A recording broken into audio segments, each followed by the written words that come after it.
Special entries में सबसे पहले अपन सीखेंगे बैड डेट्स रिकवर। ये होता क्या है? अपन ने लास्ट क्लास में क्या पढ़ा था कि अगर बैड डेट हो जाए तो अपन क्या एंट्री करते हैं। सपोज करो कोई डेटर है राम, उससे अपने को 15,000 रुपए लेने थे। उसने तो बोल दिया मेरे पॉकेट में ज्यादा पैसे नहीं है, ठीक है, मेरे पास सिर्फ 5,000 रुपए हैं, लेने तो लीजिए, नहीं तो ये भी नहीं मिलेंगे। यानी कि 10,000 रुपए मुझे मिलेंगे नहीं। मैं डिस्काउंट नहीं ले रही हूँ, ये मेरे डूब गए, वो मुझे देगा ही नहीं, उसकी पॉकेट में पैसा ही नहीं है। तो अपन एंट्री क्या करते हैं? अपन को कितना रुपए मिल रहा है, कितना पैसा रिसीव हो रहा है, कैश अकाउंट, उतने अमाउंट से अपन क्या करेंगे, कैश अकाउंट को डेबिट कर देंगे ना। क्या हो रहा है, कैश रिसीव हो रहा है, कैश का बैलेंस इंक्रीज हो रहा है, कैश होता है असेट, असेट इंक्रीज होता है तो क्या करते हैं, डेबिट। इससे अपन क्या करें, कैश अकाउंट को डेबिट करें।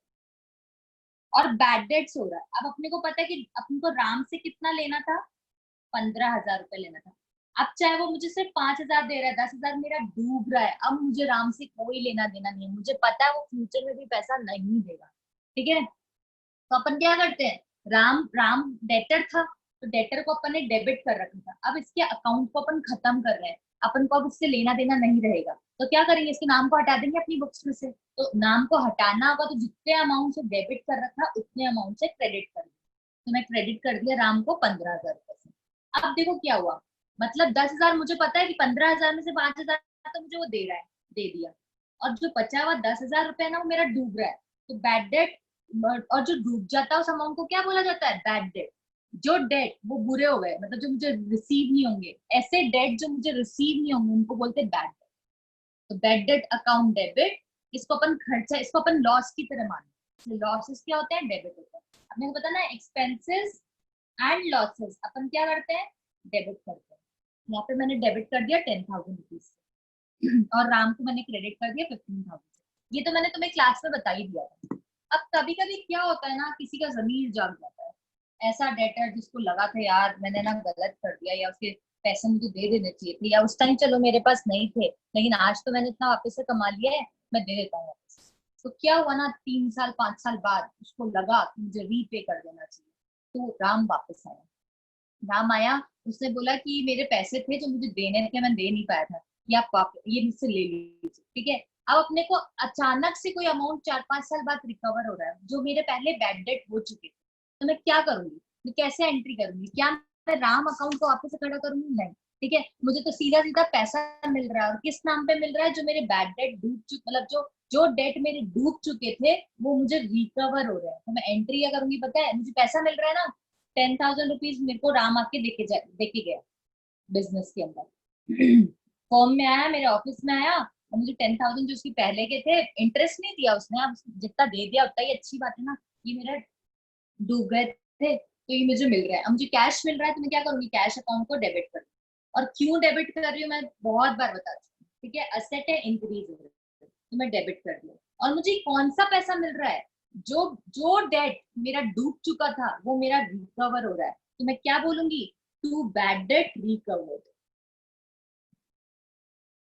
ये मेरे लिए क्या है, अचानक से मेरी इनकम हो गई, ठीक है। तो जब अपन इनकम होती है तो उसको क्या करते हैं, क्रेडिट करते हैं। इसलिए मैंने क्या कर दिया, to bad debt recovered, credit कर दिया। क्या ये एंट्री समझ में आ गई सबको, मैंने क्या किया। नेक्स्ट पॉइंट अपन कर रहे हैं क्या, आउटस्टैंडिंग एक्सपेंस। मैंने तुम लोग को अक्रूवल सिस्टम समझाया था, ठीक है, तो मैं एक बार रिकॉल करवा देती हूँ मैंने उसमें क्या बताया था। अपन ने 4 चीजें इसमें पढ़ी थी क्या, एक तो आउटस्टैंडिंग एक्सपेंसेस के बारे में पढ़ा था, एक प्रीपेड एक्सपेंसेस के बारे में पढ़ा था, एक अक्रूड इनकम के बारे में पढ़ा था, और एक एडवांस इनकम के बारे में पढ़ा। आउटस्टैंडिंग एक खर्चे कौन से होते हैं, जो खर्चे मेरे इस साल मुझे पेमेंट करने थे, मेरे पास पैसे नहीं थे तो मैंने नहीं किए, फ्यूचर में तो करूंगी, तो ये मेरे लिए क्या हो जाता है, लाइबिलिटी हो जाती है, कि कब मैं बाद में तो करूंगी, आज पैसे नहीं है लेकिन देने तो वो रेंट। अगर मैं किसी की जगह पे अपनी दुकान करके बैठी हूँ, मेरा रेंट मुझे चुकाना है, इस साल मैं नहीं चुका पाई क्योंकि पैसा नहीं था, अगले साल तो चुकाऊंगी ना जब भी पैसा आएगा, नहीं तो वो निकाल ही देगा मुझे लैंडलॉर्ड जगह पे से, है कि नहीं। आप क्या, आउटस्टैंडिंग एक्सपेंसेस मतलब क्या हो जाता है, लाइबिलिटी हो जाती है। प्रीपेड एक्सपेंस क्या है, मेरे पास अभी बहुत पैसा है, अगले साल का खर्चा है लेकिन इसी साल पे कर दे रही हूँ। तो ये क्या है, इस साल मैंने क्या किया, जो नेक्स्ट ईयर मुझे पे करना था ना खर्चा, वो इसी साल पे कर दिया, एडवांस में पेमेंट कर दिया खर्चे का। तो क्या हुआ, वो मेरे लिए असेट हो गई। क्यों? क्योंकि जब मुझे वो खर्चा एक्चुअल में ड्यू होगा ना, जब सामने वाला बोलेगा कि अब तुम्हारा पैसा ड्यू हो जाता, तुम मुझे दो, तब मैं ऑलरेडी उसको दे चुकी हूँ, मुझे दोबारा देना नहीं पड़ेगा, इसलिए वो मेरे लिए असेट हो जाती है। अक्रूड इनकम क्या होती है? जो ऐसी इनकम जो ड्यू हो चुकी है पर रिसीव नहीं हुई है। ड्यू बट नॉट रिसीव मतलब तुमने कमा लिया है, उस इनकम को तुम कमा चुकी हो, तुमने सर्विसेज रेंडर कर दी, तुमने सामान बेच दिया, लेकिन तुम्हें अभी तक वो पैसा रिसीव नहीं हुआ है। कभी तो रिसीव होगा, जब भी अगला मेरे को पैसा आके देगा, लेकिन देगा तो सही, मैं तो यही मानती हूँ कि दे देगा, तो उसको मैं क्या मानूंगी, यह सेट है मेरी। ठीक है। और एडवांस इनकम क्या होता है? अभी तक तुमने सर्विस दी नहीं है, तुमने गुड्स बेचा नहीं है, और तुमने क्या किया, पैसे पैसे ना पहले से ही ले लिए, एडवांस में तुम पैसा लेके बैठे हो, तो ये तुम्हारे लिए क्या हो गया, जब तक तुम सर्विसेज दे नहीं देते, जब तक तुम गुड्स है ना उनको सेंड नहीं कर भेज नहीं देते उनके पास, तब तक के लिए इनकम तुम्हारे लिए क्या हो जाती है, लाइबिलिटी हो जाती है। अब तुमको ये चीजें ध्यान रखनी है, ये दो चीजें तो तुम्हारी प्रीपेड एक्सपेंस और अक्रूड इनकम दोनों असेट होती है, और आउटस्टैंडिंग एक्सपेंस और एडवांस इनकम तुम्हारे लिए लाइबिलिटी। आई होप तुम लोग को रिकॉल हो गया है। अब देखो हम लोग आउटस्टैंडिंग एक्सपेंसेस की बात कर रहे हैं। ठीक है, आउटस्टैंडिंग एक्सपेंस सपोज करो सैलरी है, मेरे स्टाफ की सैलरी है 24,000 रुपए, मैं साल के उसको देती हूँ, मतलब स्टाफ लोगों को 2-4 स्टाफ है, सबका मिला के मैं 24,000 साल का देती हूँ।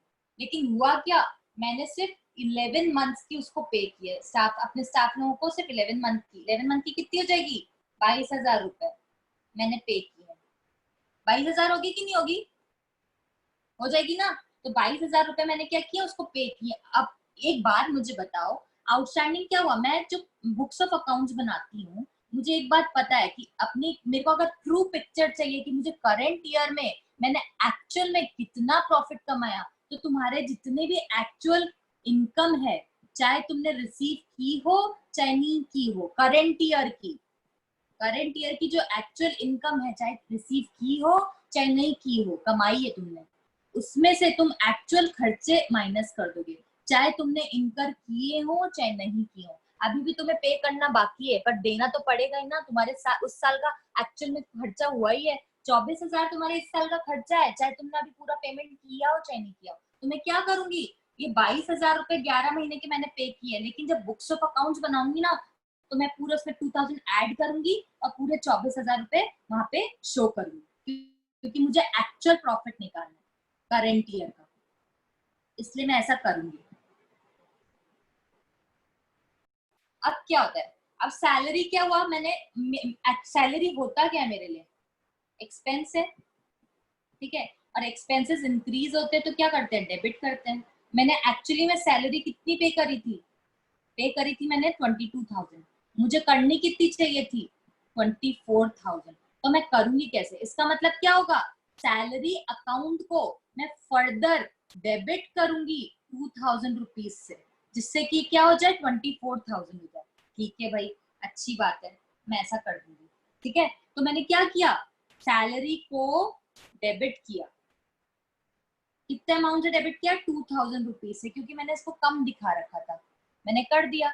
चलो अच्छी बात है, अब क्या करूंगी पता है, आउटस्टैंडिंग एक्सपेंस अभी मैंने तुम लोग को क्या बताया था, लाइबिलिटी होती है, और लाइबिलिटी जब बढ़ती है तो अपन क्रेडिट करते हैं, तो मैं यही करूंगी। ये जो 2,000 रुपए है, क्या ये आउटस्टैंडिंग सैलरी तो है मेरी, ये आउटस्टैंडिंग सैलरी है, ऐसी सैलरी जो मैंने पे नहीं करी, मेरे को पे कर देनी चाहिए थी, मैंने नहीं करी, तो ये क्या हो गई मेरे लिए, आउटस्टैंडिंग सैलरी हो गई। और ऐसे क्या है, ये लाइबिलिटी है, तो ये भी क्या इंक्रीज हो रही है ना, तो सैलरी को मैं आउटस्टैंडिंग सैलरी के अमाउंट से इंक्रीज कर रही हूँ, तो मैं क्या करूंगी, टू आउटस्टैंडिंग सैलरी कर दूंगी, सिंस ये लाइबिलिटी है इसलिए क्रेडिट होगा 2,000 रुपीज। क्या यहाँ तक लॉजिक क्लियर हो गया सबको? अब नेक्स्ट पॉइंट है, देखो क्या, प्रीपेड एक्सपेंस। अभी मैंने तुम लोग को आउटस्टैंडिंग एक्सपेंस समझाया, आउटस्टैंडिंग एक्सपेंस क्या थी, लाइबिलिटी थी। सिमिलरली प्रीपेड एक्सपेंस हमारे लिए क्या होता है, असेट होता है, अभी मैंने समझाया था कैसे होता है। ठीक है, अब देखो उसका कैसे होता है, मैंने टोटल पेमेंट करना था मुझे करंट ईयर का रेंट। ठीक है, करंट ईयर का रेंट मुझे पेमेंट करना था 24,000, लेकिन मैंने क्या किया, 24,000 की जगह ना 28,000, 4,000 इसमें एक्स्ट्रा पेमेंट कर दिया, 28,000 पेमेंट कर दिया। पेमेंट मैंने कितना किया, 28,000 किया। इसमें से 4,000 किया है नेक्स्ट ईयर का है, जो मैंने क्या किया वो वाला रेंट प्रीपेड कर दिया, एडवांस में पे कर दिया नेक्स्ट ईयर का। ठीक है, यानी कि मैंने जब रेंट पे किया होगा तो एंट्री क्या की होगी, रेंट टू कैश किया होगा, पेमेंट की 28,000। लेकिन मेरे अपन क्या करते हैं, जब बुक्स ऑफ अकाउंट बनाते हैं उसमें करंट ईयर की खाली इनकम और एक्सपेंसेस लेते हैं। अब जो ये एक्स्ट्रा 4,000 लिया है, मैं जब P&L अकाउंट बनाऊंगी, इसमें यहाँ पे रेंट दिखाऊंगी खर्चा मेरा, तो मैं क्या करूंगी, 28 में से 4,000 माइनस करके दिखाऊंगी। क्यों? क्योंकि मेरे इस साल का सिर्फ 24,000 है, मैं उतना ही दिखाऊंगी। अब ये माइनस हो रहा तो एंट्री ऐसे होगी, देखो अब एंट्री ऐसे होगी। ये मेरे लिए क्या है, असेट। और असेट क्या होता है, जब बढ़ता है तो क्या करते हैं, डेबिट। यानी कि प्रीपेड रेंट, प्रीपेड रेंट उसको मैं डेबिट कर दूंगी। कितने अमाउंट से, 4,000 से, क्योंकि मैं एडवांस में 4,000 पे की हूँ नेक्स्ट ईयर का, तो उसको मेरे को क्या करना पड़ेगा, डेबिट करना पड़ेगा, since this is an asset. और एक और बात, ये वाला पैसा मैं किस में से माइनस कर रही हूँ, रेंट में से माइनस कर रही हूँ। रेंट मेरे लिए क्या होता है, रेंट मेरा खर्चा है, एक्सपेंस। एक्सपेंस जब बढ़ता है तो डेबिट होता है। अब मैं क्या कर रही हूँ, रेंट को डिक्रीज कर रही हूँ। डिक्रीज कितने अमाउंट से कर रही हूँ, 4,000 से कर रही हूँ। तो मैं अकाउंट को क्या कर दूंगी, खर्चे को क्रेडिट कर दूंगी। जब खर्चा घटता है, रिड्यूस होता है, तो उतने अमाउंट से क्रेडिट होता है। इसलिए मैं 4,000 से अगर रेंट को घटा रही हूँ, 28,000 पे कर दिया था, उसमें से 4,000 एडवांस पेमेंट था अगले साल का, इस साल का एक्चुअल निकालने के लिए मुझे 4,000 रेंट में से माइनस करना पड़ेगा, तो मैं 4,000 रेंट में से माइनस कर दूंगी। तो मैं जब प्रेजेंटेशन करूंगी P&L अकाउंट में, तो क्या करूंगी, रेंट 28,000 माइनस प्रीपेड रेंट 4,000, तो अपने आप मेरा क्या आ जाएगा, 24,000 आ जाएगा। क्यों? क्योंकि इस रेंट में से मैंने 4,000 माइनस कर दिया, ये माइनस कर दिया। और ये जो प्रीपेड रेंट है, ये मेरे लिए असेट होता है, बैलेंस शीट में जाएगा, तो ये असेट साइड में मैं यहाँ शो करूंगी, इसलिए मैं इसको क्या कर दिया, डेबिट कर दिया। समझ में? अब हम लोग पढ़ रहे हैं डेप्रिसिएशन के बारे में, फोर्थ पॉइंट। मैंने तुम लोग को डेप्रिसिएशन का मीनिंग बताया था। क्या बताया था, डेप्रिसिएशन क्या होता है, ये वो अमाउंट होता है, एक्चुअली में प्रोविजन होता है, तैयारी होती है फ्यूचर के लिए। कि बेसिकली क्या हुआ, सपोज करो मैं एक टेबल खरीद के लेकर आई, वो टेबल 5 साल तक चलती है, उसकी लाइफ 5 इयर्स है। ठीक है, मतलब अगर मैं 10,000 की टेबल खरीद के लेकर आई और इसकी लाइफ अगर 5 इयर्स है, तो अगर मैं हर साल 5 इयर्स तक, हर साल डिवाइड बाय 5 करो, पहले इसको 2,000 निकालो, हर साल अगर मैं 2,000 रुपए अपने अलग से सेपरेट जमा करते जाऊं, तो आफ्टर 5 इयर्स मेरे पास वापस से 10,000 रुपए जमा हो जाएंगे। और मुझे पता है कि 5 साल बाद ये जब टेबल खराब हो जाएगी तो मुझे नई खरीदनी पड़ जाएगी, तो मेरे पास ये पैसे जमा हो जाएंगे ना। एक्चुअली में डेप्रिसिएशन क्या होता है, ये एक्चुअल एक्सपेंस नहीं होता है, बस ये पैसा मैं अलग से इकट्ठा करके एक अकाउंट में रखते जाती हूँ। मुझे पता 5 साल बाद जरूरत पड़ेगी, तो मेरे को बर्डन नहीं पड़ेगा कि 10,000 रुपए अचानक से मैं कहाँ से लाऊं। अब तो मैं क्या करती हूँ, थोड़ा थोड़ा पैसा जमा करते जाती हूँ। एक गुल्लक बना रखी है, अपन घर में बनाते ना कि पढ़ाई के लिए पैसा, एक गुल्लक बना दी, इसमें पढ़ाई के लिए पैसा डाल रहे हैं। एक्चुअल खर्चा तो है नहीं, जब होगा तब होगा, लेकिन अपन क्या कर रहे हैं, जमा कर रहे हैं बहन की शादी के लिए, घर के खर्चे के लिए। ऐसे करते हैं कि नहीं करते, बहुतों को तुमने टीवी में, मूवीज में देखा होगा। तो वही यहाँ पे भी होता है, ये एक्चुअल में खर्चा नहीं है, ये प्रोविजन है कि आप आज से 5 साल बाद जब टेबल दोबारा चाहिएगी, तब मेरे पास उतना पैसा जमा हो जाएगा। लेकिन अब देखो होता क्या, डेप्रिसिएशन में क्या मानती हूँ, खर्चे की तरह ट्रीट करती हूँ, पहली बात। और ये क्या करता है, ये असेट की वैल्यू को रिड्यूस करता है।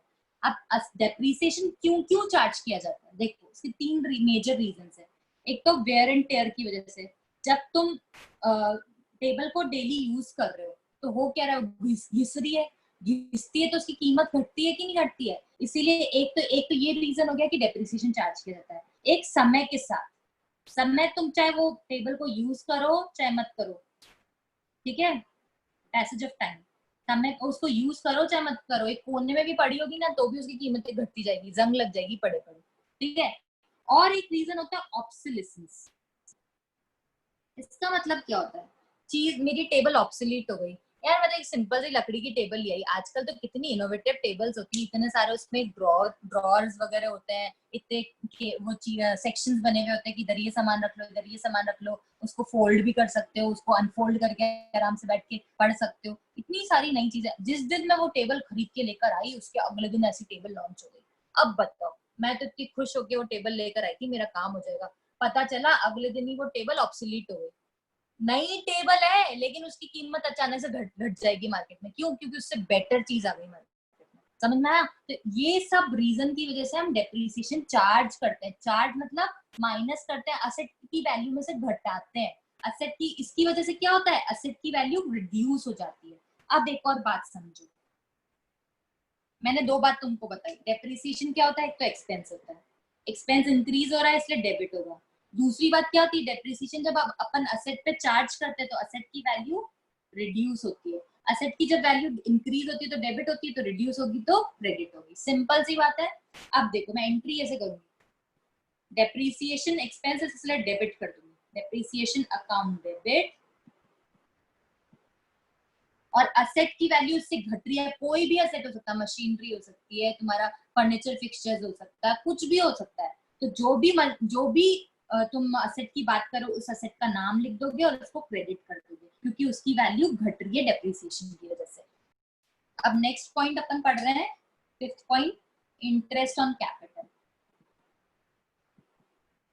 देखो होता क्या है, कैपिटल के बारे में तो हमने पढ़ा था कि क्या होती है।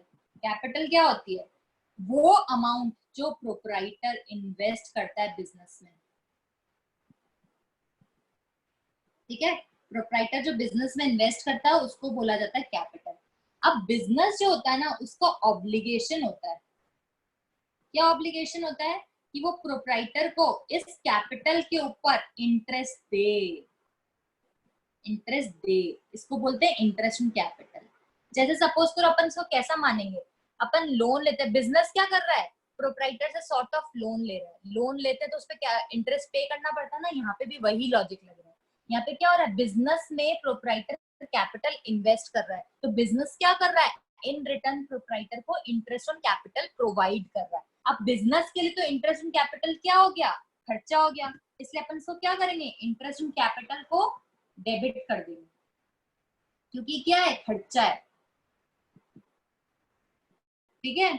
और देखो एक और बात, ये मिल किसको रहा है, इंटरेस्ट ऑन कैपिटल मिलता किसको है, प्रोप्राइटर को मिलता है, मिलता है ना, प्रोप्राइटर को, फॉर्म देती है प्रोप्राइटर को। लेकिन प्रोप्राइटर का एक कैपिटल अकाउंट अपन ऑलरेडी ओपन करके रखते हैं, प्रोप्राइटर का कैपिटल अकाउंट ओपन है ना, प्रोप्राइटर का ही तो पैसा है वो जब बिजनेस बंद हो जाएगा ना तो बिजनेस वापस रिफंड कर देगा ये अमाउंट। तो अपन क्या करते हैं, जो इंटरेस्ट इन कैपिटल प्रोप्राइटर का बनता है ना, वो इस कैपिटल अकाउंट में जाके जोड़ देते हैं। तुम लोग को, जैसे मैंने तुम्हें एक बात बताई थी कि जो भी प्रोप्राइटर प्रॉफिट अर्न करता है वो भी यहाँ जुड़ जाता है, कोई लॉस इनकर करता है वो भी यहाँ जुड़ जाता है, सिमिलरली ड्राइंग्स करता है वो यहाँ मतलब जुड़ जाता है, मतलब माइनस हो जाता है, और जो ड्राइंग्स करता है वो भी यहाँ से माइनस हो जाता है। तो एक बात बताओ, जैसे प्रॉफिट है वैसे सिमिलरली इंटरेस्ट इन कैपिटल भी तो उसको मिल रहा है ना, तो वो भी यहाँ जाके जुड़ जाएगा। और एक और बात, जब कैपिटल में वो जाके ऐड होता है, इसका मतलब क्या हो रहा है, कैपिटल का बैलेंस इंक्रीज हो रहा है उतने अमाउंट से। इंटरेस्ट इन कैपिटल सपोज करो 5,000 दे रहे हैं, तो क्या हो रहा है, कैपिटल फर्दर क्रेडिट हो रहा है 5,000 रुपीज से, तो अपन एंट्री क्या करेंगे, interest on capital account debit 5,000 rupees to capital account 5,000 rupees. क्या ये सेंस मिल रहा है, तुम लोग को समझ में आ रहा है कि क्या बोल। अब नेक्स्ट पॉइंट अपन क्या पढ़ रहे हैं, last point, six point, interest on drawings. अभी अपन ने क्या पढ़ा था, इंटरेस्ट ऑन कैपिटल के बारे में। ये क्या था, ये फर्म पार्टनर को दे रही थी, यही पढ़ रहे थे अपन यहाँ पे। अब देखो क्या होगा, इंटरेस्ट ऑन ड्रॉइंग्स क्या है, ड्रॉइंग्स पार्टनर विड्रॉ करता है। ड्रॉइंग्स होता क्या है, पार्टनर फर्म से पैसा विड्रॉ कर रहा है, पैसा निकाल रहा है। अगर अपन कुछ पैसा विड्रॉ कर रहे हैं तो हमारा यहाँ पे पार्टनर, मैं पार्टनर बोल रही हूँ, ओनर प्रोप्राइटर समझ लो, पार्टनर तो अगले साल पढ़ोगे पार्टनरशिप में, ठीक है? प्रोप्राइटर पैसा विड्रॉ कर रहा है फर्म से, तो उस पे क्या अब प्रोप्राइटर का ऑब्लिगेशन हो जाता है, कि जितना पैसा वो विड्रॉ कर रहा है फॉर्म से उसके ऊपर वो इंटरेस्ट चुका है, उसको बोलते हैं इंटरेस्ट ऑन ड्रॉइंग्स। ठीक है। अब एक और बात समझना, जैसे interest on capital upon charge कर रहे थे, मतलब फॉर्म पे कर रही थी, तो क्या हो रहा था, हमारे कैपिटल में जाके ऐड हो रहा था। यहाँ पे भी क्या होगा, जो इंटरेस्ट ऑन ड्रॉइंग्स फॉर्म अपन चुकाएंगे फॉर्म को, तो वो जाके ड्रॉइंग्स में जुड़ जाएगा। ठीक है। ड्रॉइंग्स का नेचर क्या होता है, जब इंक्रीज होता है तो डेबिट होता है ना। और ड्रॉइंग्स ड्रॉइंग्स का क्या हो रहा है, जो इंटरेस्ट ऑन ड्रॉइंग्स है ना, इंटरेस्ट ऑन ड्रॉइंग्स, पहली बात तो देखो क्या है, अब प्रोप्राइटर फर्म को दे रहा है, जब फर्म को कुछ पैसा मिलता है वो फर्म के लिए इनकम होती है। इनकम, और इनकम इंक्रीज होती है तो क्रेडिट होती है। तो पहला लॉजिक तो समझ आ गया कि इंटरेस्ट ऑन ड्रॉइंग्स क्रेडिट हो रही है, सपोज करो 2000 रुपए से, तो क्यों हो रही है, क्योंकि इनकम है, इनकम क्रेडिट होती है। अब देखो क्या होता है, ड्रॉइंग्स जो होती है ना, ड्रॉइंग्स अपन ने किए सपोज करो 10,000 रुपए की, तो 10,000 रुपए तो अपने वापस ये विड्रॉ किए ही अपन ने, और इसका बैलेंस अपन इंक्रीज कर देते हैं इंटरेस्ट ऑन ड्रॉइंग्स के अमाउंट से। ठीक है, इसको फर्दर डेबिट कर देते हैं 2,000 रुपए से। क्या ये लॉजिक समझ में आ रहा है, मैंने क्या बोला कि ड्रॉइंग्स को फर्दर इंक्रीज कर देंगे 2,000 रुपए से, इसलिए इसको फर्दर डेबिट करेंगे। मैंने तुमको बताया था ड्रॉइंग्स जो होती है वो डेबिट नेचर की होती है। एक और लॉजिक तुम लोग को इसका समझाती हूँ ऐसा क्यों हो रहा है। देखो, जो भी चीजें मतलब प्रोप्राइटर की और बिजनेस के ट्रांजेक्शन होते हैं आपस में, प्रोप्राइटर और बिजनेस के बीच में हो रहा होता है, क्या क्या होता है, प्रोप्राइटर बिजनेस को कैपिटल देता है, इसके ऊपर बिजनेस प्रोप्राइटर को इंटरेस्ट ऑन कैपिटल देता है। ठीक है, इंटरेस्ट ऑन कैपिटल देता है, उसको है ना प्रॉफिट मिलता है तो वो प्रोप्राइटर को मिलता है, प्लस है ना अगर कोई ड्रॉइंग्स करता है प्रोप्राइटर तो वो यहाँ से माइनस हो जाता है। देखो होता क्या, मैं तुम लोग को ढंग से और क्लियर समझाती हूँ। ये कैपिटल अकाउंट है, कैपिटल अकाउंट में अगर जो भी तुम फॉर्म से प्रॉफिट कमाते हो तुम्हारा ऐड होता है, जो भी तुम लॉस इनकर करते हो यहाँ माइनस होता है, जो भी तुम ड्रॉइंग्स करते हो वो माइनस होता है। तुम्हें इंटरेस्ट ऑन कैपिटल मिल रहा है तो तुम्हारे कैपिटल में जाके जुड़ जाता है। सिमिलरली जब तुम इंटरेस्ट ऑन ड्रॉइंग्स देते हो ना फॉर्म को, तो तुम्हारे बैलेंस में से वो माइनस हो जाता है। तो अपन बस लिखते कैसे हैं, एक तो ये ड्रॉइंग्स और ये इंटरेस्ट ऑन ड्रॉइंग्स को ऐड करके लिख देते हैं। अपन क्या करते हैं, ड्रॉइंग्स में इंटरेस्ट ऑन ड्रॉइंग्स जोड़ देते हैं। अगर ड्रॉइंग्स मेरी 10,000 की है तो मैं इसको इसमें 2,000 और जोड़ दूंगी, मैं इसको टोटल 12,000 दिखाऊंगी। इसलिए क्या कर रही हूँ, ड्रॉइंग्स को फर्दर 2,000 से डेबिट कर रही हूँ। तो मैंने यहाँ पे क्या किया, अलग से इंटरेस्ट ऑन ड्रॉइंग्स नहीं दिखाया है, ड्रॉइंग्स के साथ ही इंटरेस्ट ऑन ड्रॉइंग्स भी माइनस कर दिया। क्या कितना अमाउंट दिखाऊंगी, 12,000 दिखाऊंगी ड्रॉइंग्स का, बस इसीलिए मैं ऐसा